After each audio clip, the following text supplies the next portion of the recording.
former President Trump has been kicked off another state's ballot. This time it's in Illinois.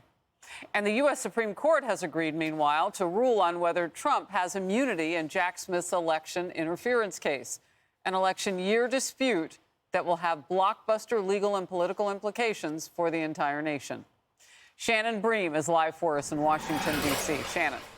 So, Harris, you know the Supreme Court does not enjoy being in the middle of election year political issues, but it's now juggling several cases that could have a big impact on this year's campaign. So I want to break down a couple for you. In addition to that Illinois judge who just booted the former president from the primary ballot, on Super Tuesday, you've got two other states that made the same decision, but it's all on hold pending a decision from these justices, the Supreme Court, about whether Colorado had the right to do what it did. The justices heard those arguments back on the 8th. That decision could come at any time. Both Colorado and Maine do have the former president's name on their primary ballots and say whether those votes will actually get counted or not is all up to that decision we are awaiting from the justices. Could come at any time. Well, in many respects, the legal team for Trump could also argue that they got a win from the Supreme Court yesterday simply by virtue of the justices deciding to take up the case about whether he has some sort of immunity in the Jack Smith January 6th case against him. This is the exact question. You got a lot of lawyers there on the couch with you.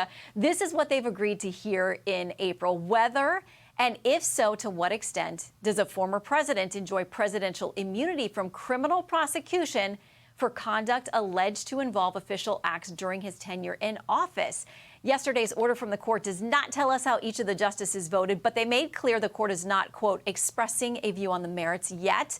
Decision due by late June. Only then would the trial court lift the pause on proceedings, which could then take weeks or months to actually get this thing to trial, meaning it could end up in summer, early fall, even later, Harris. Wow. All right. So you've given me some homework assignments with our legal eagles here on the couch. Appreciate it always, Shannon. Good to see you. All right. So let's just unpack that a little bit. First of all, what happens in those states like Illinois and others? And we can pop up a map. There are others who would love to join the party, but either they've been dismissed in those states, and those will be in blue, or they were dismissed on appeal. The rest of states might be interested in trying to take him off the ballot, like Maine and Colorado. So what happens? The Supreme Court is going to have to weigh in here. And in hearing arguments on the states so far, what we saw is that this isn't just a 6-3 divide in the Supreme Court. This could be a 7-2 decision, an 8-1, or maybe even a 9-0 decision. There seems to be bigger support than just that 6-3 breakdown to prevent this.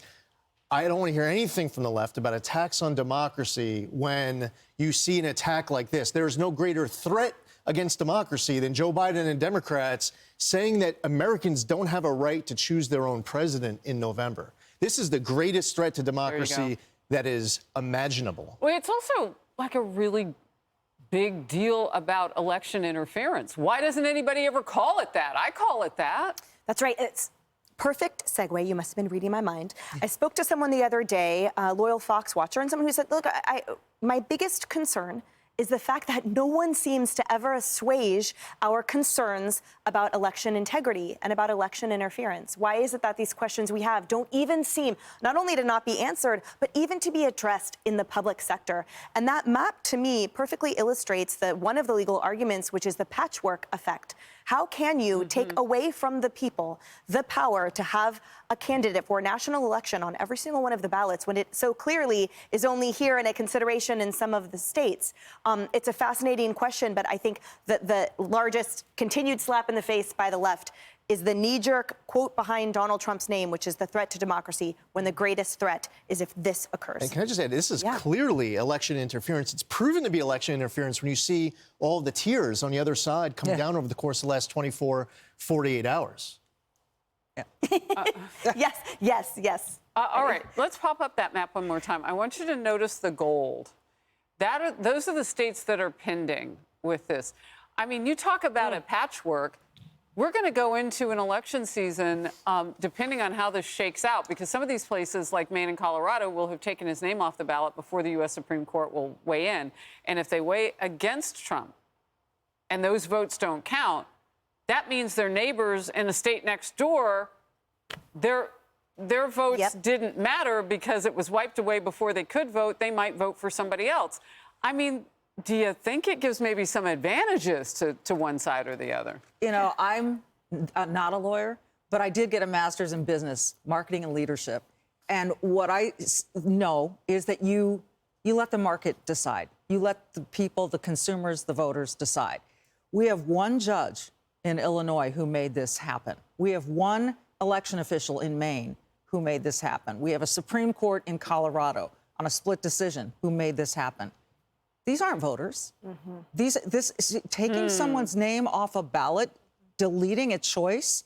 Whether you like Trump or not, you better love America enough to want to defend democracy, as they keep saying, by allowing the people to choose what happens in November, not these little handful of bureaucrats or judges. Well, and it brings to the point, you wonder why people distrust this process. You're looking at that map and you're saying, well, what, the United States is not united when we go vote?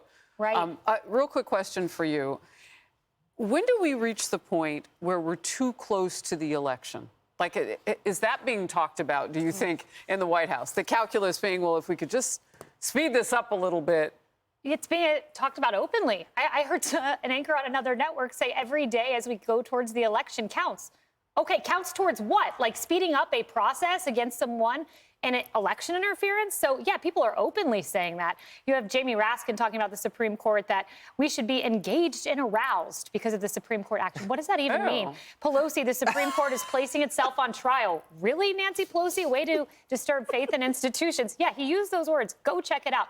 But if I could just for one moment focus on Illinois and the decision they made.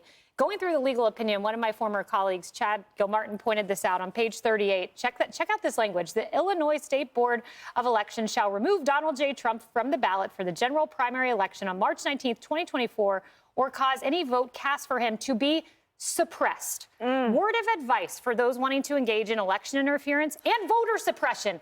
Pick up a thesaurus. Look up suppressed. Don't actively admit in your court filing on page 38 you want to suppress the vote. Well done, guys. And again, Emily, real quickly on our way out here, how do you explain to those Americans who get up early on that day, a primary in their state, and they vote, and then they find out, if it doesn't work out in the U.S. Supreme Court, that vote doesn't count? I feel you can't explain it, and it's totally indefensible. It's unacceptable utterly. It's antithetical to our Constitution and everything we stand for. And the hardest part is not whether or not it's wrong. It's why the left and the Democrat Party thinks it's okay, or thinks that they can gaslight us to accept it when it is so clearly anything but. Hey everyone, I'm Emily Campagno. Catch me and my co-hosts Harris Faulkner and Kaylee McEnany on Outnumbered every weekday at 12 p.m. Eastern, or set your DVR. Also, don't forget to subscribe to the Fox News YouTube page for daily highlights.